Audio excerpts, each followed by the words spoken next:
Hey guys, ENEO79 here with the Survivalist Mindset, and today I would like to talk a little bit about everyday carry items, specifically multi-tools.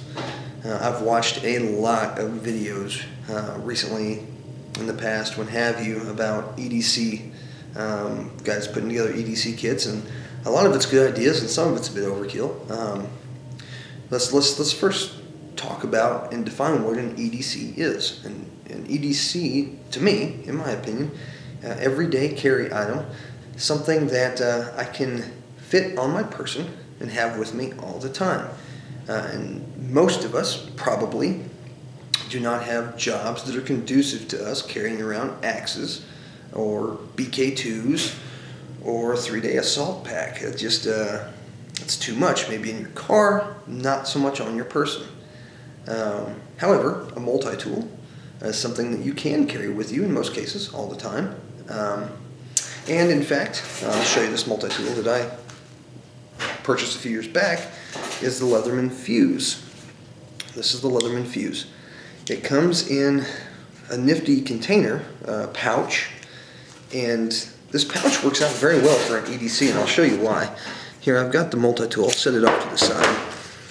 The pouch itself has straps right here, so you can wear it scout style, so to speak, on your belt, or you can wear it this way, but I prefer to wear it scout style.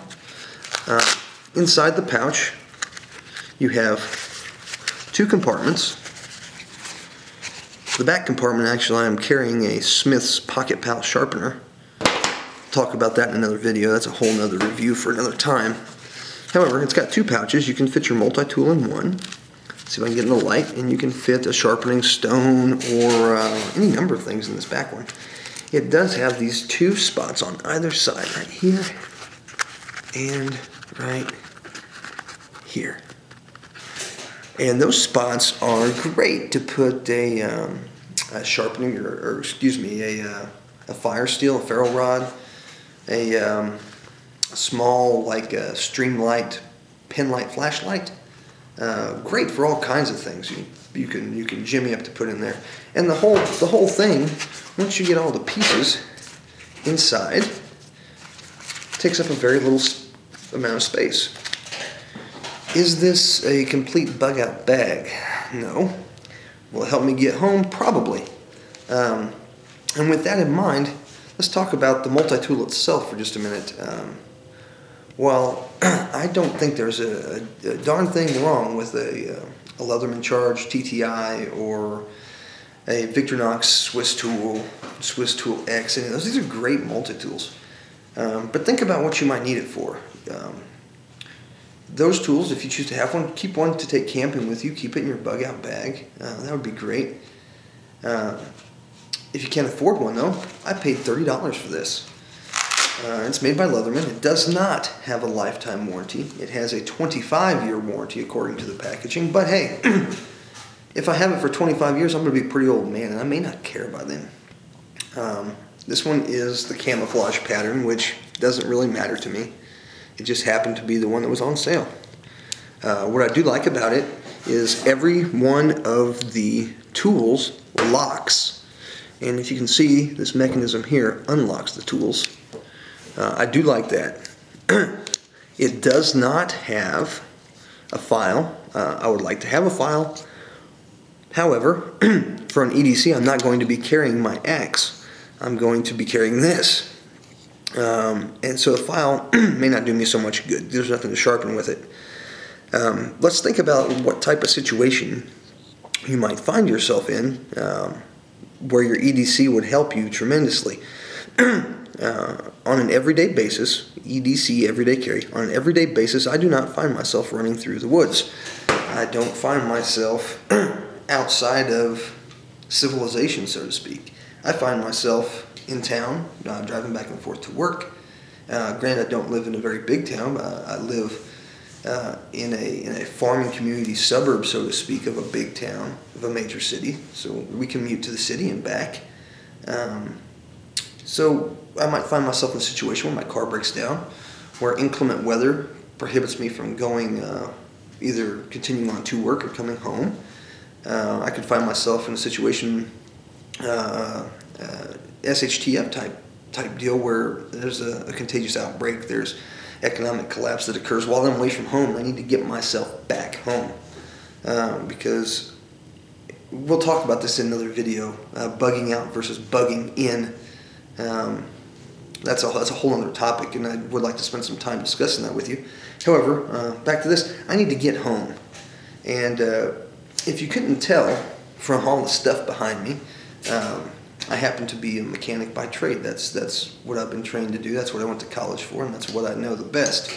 And so I do know certain tools will give me an advantage, either to help me get my car back going again, or to even something as simple as retrieving water that could be processed and drank from my vehicle. However nasty that may be, it could keep me alive long enough to get home. Starting a fire in the evening to keep myself warm so I can continue to move on in the morning. Any number of things this kit could really be helpful and useful for. I am not advocating taking this setup and leaving civilization to go live off the grid. You're not going to build you a log cabin with it. You may be able to carve some fish hooks, get you some food, but I wouldn't plan on it. Just take it for what it is, something to help you get back to your main supply, back to your bug out bag, because you just can't carry that stuff with you all the time. A little bit more about this tool, and then I'll let you go. I'm going to try and wrap it up here. The tool itself is pretty well made. Like I said, everything locks. It does have a really nice blade. It sharpens up well, holds a very nice edge. I would not do any batoning with this. However, I would make a feather stick out of it. Any number of things. It's very sharp. It's a very good blade. On the same side as this, it does have two, I'm not going to pull them out, it's got two flathead screwdriver / pry bars. The other side has a Phillips screwdriver and a pair of scissors, which surprisingly I use frequently. Very sharp scissors. I really enjoy using those. I'll actually pull this tool out before I'll pull some of my scissors out at home. I like them so much. And that's it. Of course you got your pliers with a wire cutter in between. The Leatherman Fuse, like I said, I paid a little over $30 for it. I would recommend it at that price. I'd probably recommend it at $35. Hey, I think when I got it, it was at Dick's Sporting Goods. There's a shout out to Dick's, and like I said, it was on sale for $30. Goodbye. Very goodbye. Next time we get together, we will talk about maybe about that bug out versus bug in theory that I was just alluded to a moment ago. Until then, just remember that the only certainty in life is change. Take care of yourself, and I'll see you next time. Bye.